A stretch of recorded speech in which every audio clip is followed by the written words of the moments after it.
بخاری صاحب، اب جس طرح سے ہم دیکھ رہے ہیں بلوچستان میں 2 جگہوں پر مختلف واقعات ہوئے ہیں دہشت گردی کے، بنو میں بھی اور رفسی پر بھی حملہ کیا گیا ہے، تو بخاری صاحب ہم دیکھ رہے ہیں کہ اتنی زیادہ اب اس طرح کی خبریں آنے لگ گئی ہیں کہ people have become immune to it, تو اس کا الٹیمیٹ حل کیا ہے؟ اتنی زیادہ انکریز ہو گئی ہے دہشت گردی پاکستان میں. پہلی بات تو یہ ہے کہ میں بالکل ذمہ داری سے یہ کہہ رہا ہوں کہ دہشت گردی کے بڑے واقعات میں بہت کمی ہوئی ہے، اور یہ اکا دکا آئسولیٹڈ واقعات اب ہو رہے ہیں، اس لیے کہ جو اس طرح کی تنظیمیں ہوتی ہیں ان کی تعداد کوئی بہت زیادہ نہیں ہوتی. اگر میں آپ کو یاد دلاؤں کہ ہمارے فیلڈ مارشل نے یہ کہا تھا کہ یہ لوگ 5 سے 6 ہزار ہیں، اور ان کا باپ بھی ہم سے نہ بلوچستان لے سکتا ہے نہ کشمیر لے سکتا ہے. یاد ہونا چاہیے وہ آپ کو بیان. جی یاد ہے. تو اس لیے جتنی کلنگ ان کی ہوئی ہے، جتنے انٹیلیجنس بیسڈ آپریشنز ہوئے ہیں بقول D G I S P R کے 200 آپریشن بھی ایک دن میں ہوئے ہیں، تو اس نے ان کی کمر تو توڑی ہے، اس کے بارے میں تو کوئی دو رائے نہیں ہے. لیکن جو سب سے بڑی پیش رفت میرے نزدیک ہے وہ یہ ہے کہ بلوچستان کی عوام بالخصوص اور بالعموم کے پی کے کی عوام، انہوں نے اب اپنے آپ کو ڈسٹنس کرنا شروع کر دیا ان تمام ایلیمنٹس سے جو علیحدگی پسند ہیں یا جو دہشت گرد ہیں.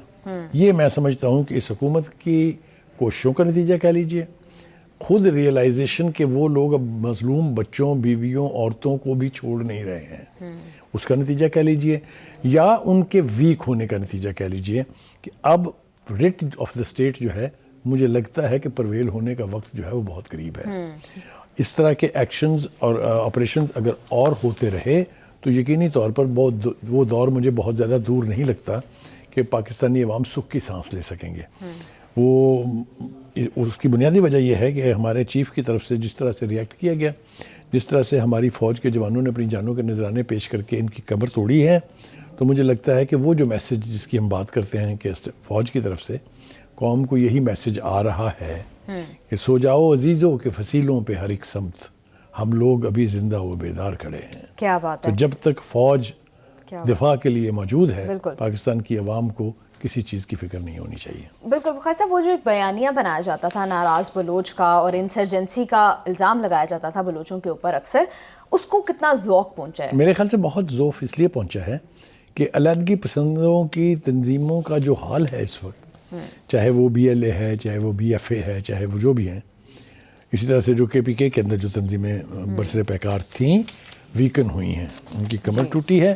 ہندوستان جو ہے اس نے جب تک ان کو سوٹ کرتا تھا انہیں استعمال کیا ہے، اور اب انہوں نے ٹیشو پیپر کی طرح سے ان کو پھینکنا شروع کر دیا ہے.